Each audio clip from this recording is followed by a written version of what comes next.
Fatuma Osman. I'm 17 years old, and now my family is from Somalia, but I was born in Kenya. When I was 8 years old, I came to the United States, so half of my life I've been here. I have 10 kids in my family. 2 have died, 8 kids left now, yeah. We left our home country because my dad wanted us to have a better future, better education, and he wanted us to do more in life. And plus there was a lot of war going on. It's like your own family is trying to kill you just because you have money. My dad and his brothers, they grew up together with their dad. Their dad died, and after their dad died, he left some money, but he didn't leave the money for a person, saying this money belongs to this person. And they was all arguing, this money belongs to me, this money belongs to me. The oldest brother in the family said, okay, I will take care of this money and we all gonna split it together. And then after they split the money up, one of them didn't like the idea of sharing, and he wanted more money than he had. So he came to my dad. We were sleeping, all of us. We were sleeping in our home. He came in the house, and he tried to take that money from my dad. And he took half of the stuff that belonged to my dad that was in our house, and he tried to kill my dad with a knife, stab him. But before he could, the guards came. I had a sister. Her name was Fatima. I was after named her. She was 6 years old when she was killed in Somalia. She was killed because she went to go get water from the river, and then while she was getting from water from there, on her way back, this guy stopped her, and after they stopped her, they why don't you come do something with us? Basically, have sexual relationship with her, basically rape her. And she ran away. When she ran, they chased after her and they killed her. When we find out that's what happened to her, my dad was in a fear that all his kids will be taken away just like that, in front of him. He couldn't do nothing about it. Whenever I see someone they see something on TV hungry children with big bellies, and they assume that everybody over there they're all poor, we don't got nothing, and we're all and then they see the Maasai people basically jumping up or being naked. They think everybody over there are the same, but not everyone is the whole African country are the same. There's different kind of cultures, different kind of people, just like you have over here. And this is my story.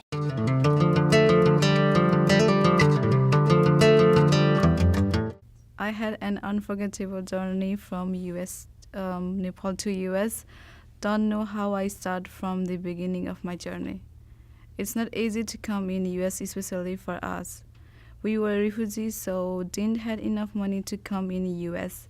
It's cost a lot of money to come in US. Fortunately, one day an organization named International Organization for Migration came and helped us to settle in third country.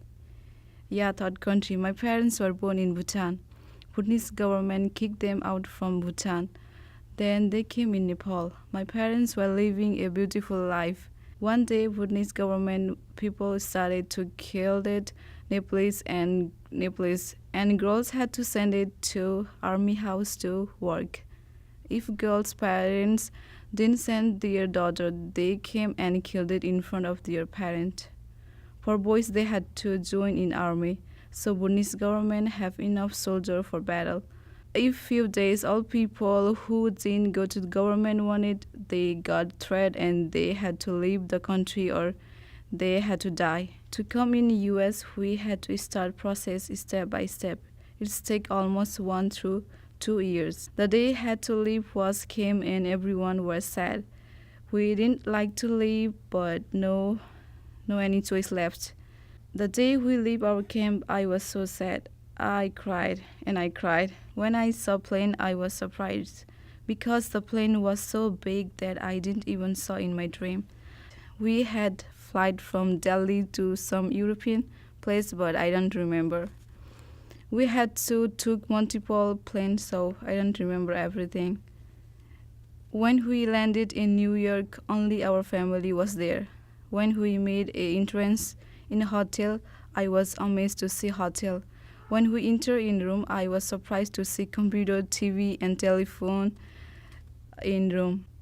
We never have slept in mattress, so it was kind of uncomfortable. I tried to sleep, but I could not sleep because I heard some scary sound from. For a second, I thought there was a ghost. I saw a big box attached to the wall, and scary sound was from the box. But now I know what box was there. It was heater. We woke up early and started cleaning room because we were scared that the hotel manager might yell at us. Young people came and said, "Get ready to go home, Charlottesville, Virginia." Finally, we landed in Charlottesville, Virginia. I was I was happy to see our cousin, sister, and international rescue community. We all were happy to see each other after 1 year. This is how was my journey. I don't want this journey happen to anyone else, especially for refugee. Being refugee is tough life than anything else. Lots of struggle, sacrifice, have to face tough situation, whatever it takes. Have to being non-citizen is harder than anything else. Also, have to move several places for life or survive. Never know what will happen. Being here is so much better than refugee camp. Now I feel like I'm living in heaven.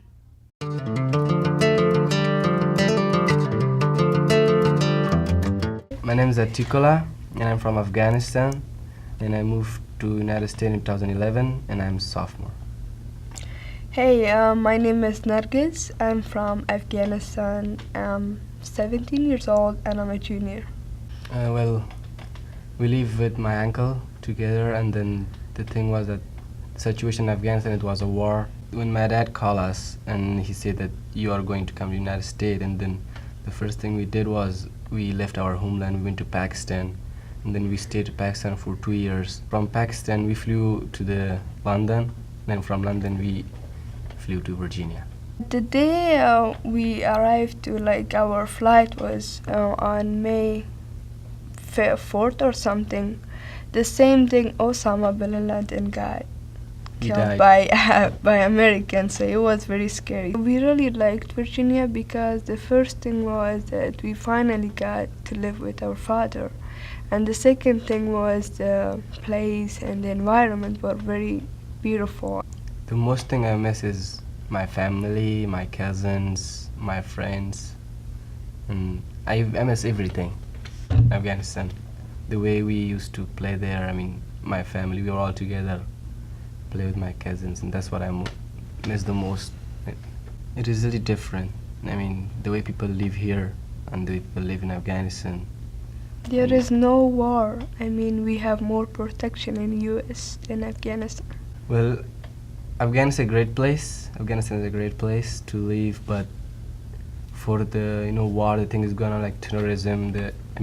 People die every day there, and then I'm telling that CHS students are lucky that they live in the place where is peace and there is no war. My name is Atikola and I'm 16 years old. This is my story. My name is Nargis. I'm 17 years old, and this is my story.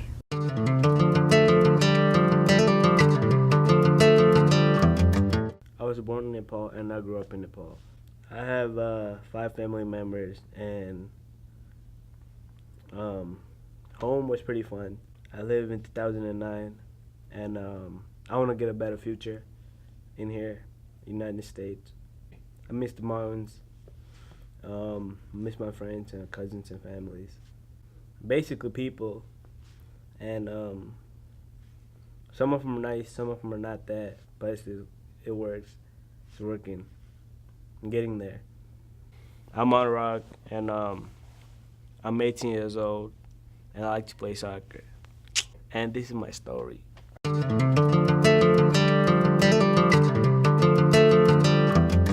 I am Robert Lian. I am 17-year-old, and I came from Burma, which is Myanmar.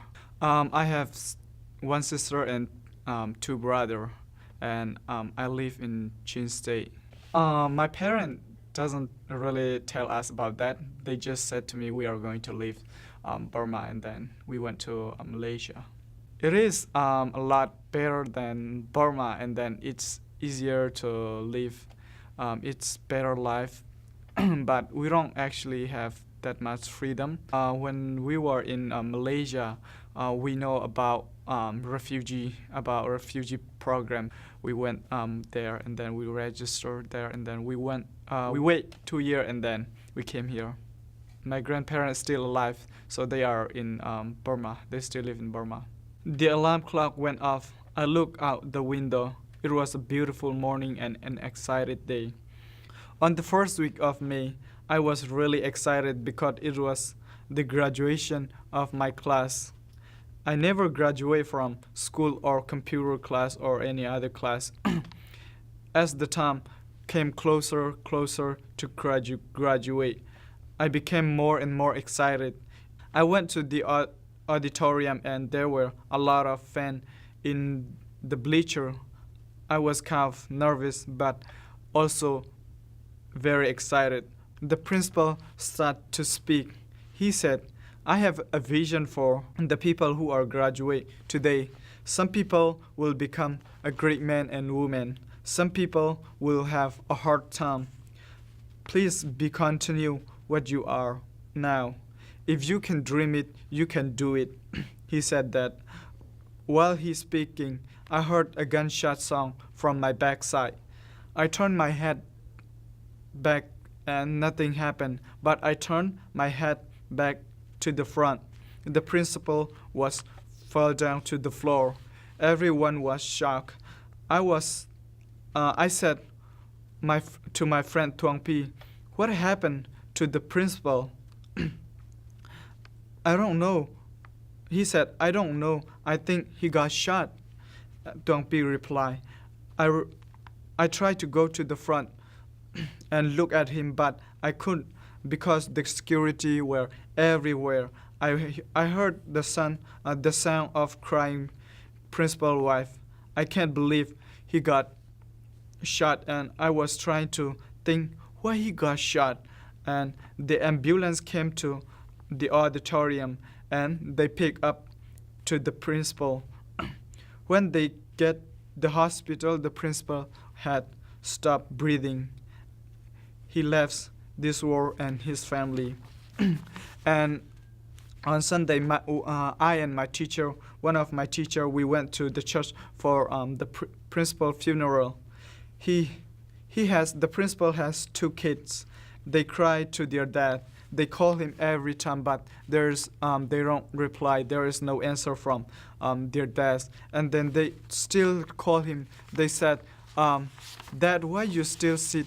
Why you still sleep until now? It's time to go to work, they said, but there is no responsible. After 3 months ago, the principal wife continued principal job, and then she is really good principal.